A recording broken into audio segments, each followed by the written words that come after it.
Now, before we start, just for those who are just beginning their journey on cloud computing, I'd start by first letting you all know what exactly is cloud computing. So I'm taking this reference directly from the Microsoft site on what their definition is of cloud computing, and I find this to be the most accurate description on what exactly goes into cloud computing. It is the delivery of computing services, servers, storage, databases, networking, software, analytics, intelligence, and even more. These are all keywords which we are going to look at in this particular course.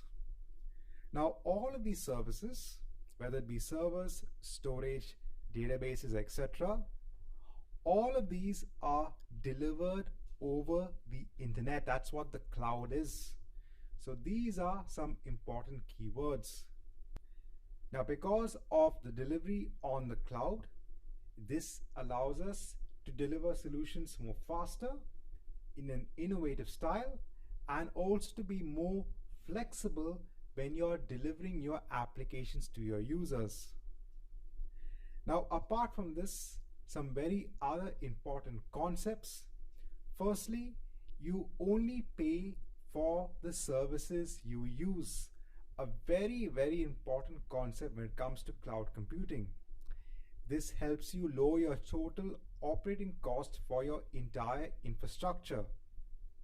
It also allows you to efficiently scale your business as the need changes. So I said I've taken this from the below reference. And when we go deeper into this course, you are going to understand all the key words in this definition of cloud computing.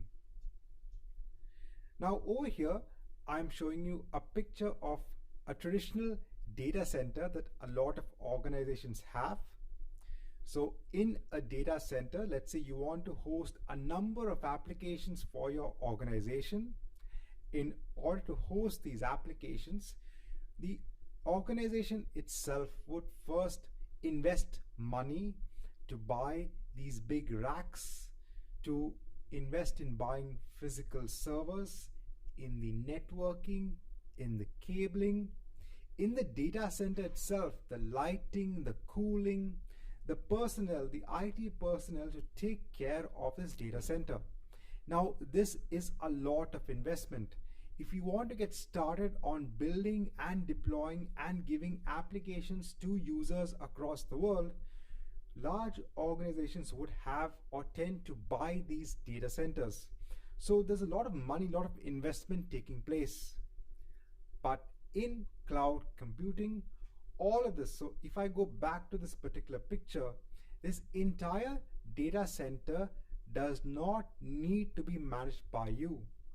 All of this will be managed by the cloud provider, in this case, Microsoft. So in cloud computing, you don't need to manage those data centers. You don't need to buy physical hardware upfront. So there's no capital investment from your side. You can create resources on demand on the cloud, and we're going to see this in detail. And obviously, the biggest plus point, you only pay for how much ever you use. And this is the future of computing. Everything is moving to the cloud. All organizations are moving on to the cloud. Now in the next chapter, I just want to give some examples on cloud computing.